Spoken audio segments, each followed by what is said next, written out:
caritana teh eh si asisten raja teh ngomong ka eta si pamuda. Pamuda, ye lamun anjeun bisa nyageurkeun lolong kuring, wah kuring marek ngumpulkeun sagala perkara rek dibikeunan harta benda kuring teh ka anjeun. Kumaha cek eta pamuda, inni la aspi ahadan innama yaspi Allahu azza wa jalla. Hei asisten raja, kuring mah teu bisa nyageurkeun. Nu bisa nyageurkeun mah hanya Allah. Cek saha teh? Cek eta pamuda teh. Syarat anjeun hayang dicageurkeun ku Allah gampang. Cek eta pamuda. Naon syaratna? Hai pamuda, cek eta asisten raja anu lolong. Pa in aman tabillah da'autullah azza wa jalla pasapaka. Syaratna teh anjeun hai asisten raja kudu iman ka saha? Ka Allah. Sok geura iman ka Allah, engke kuring rek ngadua ka Allah supaya Allah nyageurkeun lolong anjeun. Engke Allah bakal nyaon, bakal nyageurkeun lolong anjeun, anjeun teh bakal bisa nempo. Tungtungna kumaha cing? Si asisten eta raja pa'amana billah, pasapahullahu azza wa jalla. Asisten eta raja langsung harita teh iman ka Allah, tuluy eta si pamuda ngadua ka Allah, ya Allah cageurkeun lolongna eta si asisten raja, cager ya lolongna teh bisa ningali we eta si asisten raja teh. Tapi nuluy Islam. Nah, nuluy Islam. Tageus kitu teh. Torojol teh raja. Raja nama kafir. Raja nama naon? Kafir, bahkan eta si raja teh ngaku sebagai Tuhan malahan macam. Dina hiji riwayat. Tageus kitu teh si raja teh nanya ka eta asisten anu tadina lolong. Tuluy kaget eta si raja teh. Ayeuna mah si asisten teh naon?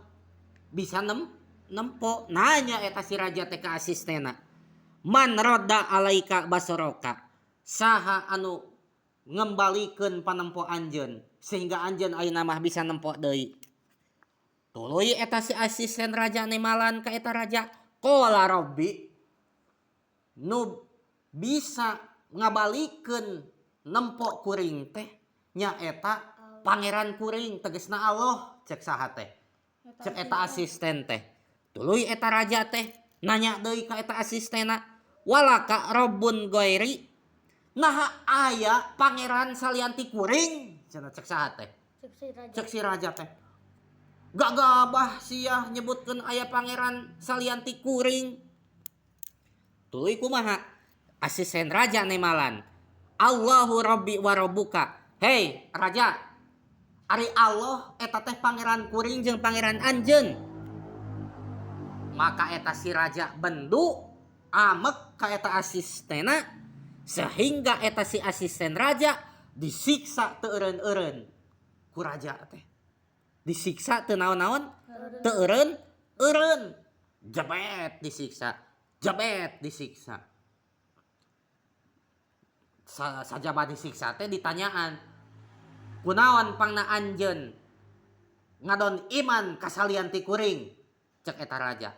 Maka eta si asisten nemalan, kuring teh pangna iman ka Allah sabab kuring dituduhkeun ku seorang pamuda. Dituduhkeun ku saha cenah? Ku seorang pamuda. Anu mana eta pamuda teh viral bisa nyageurkeun anu lolong kalawan izin Allah. Cenah kitu cek eta asisten. Kumaha cek raja? Teang eta si pamudana bawa ka dieu. Dibawa eta saha teh? Si pamuda teh ka hadapan raja. Ka hadapan raja. Caritana eta si pamuda teh diuk deukeuteun raja. Raja nanya, "Hei pamuda, hebat euy sihir anjeun. Anjeun bisa nyageurkeun anu lolong, anjeun bisa nyageurkeun anu borok. Bisa anu anjeun teh hebat. Kumaha tah cek eta pamuda?"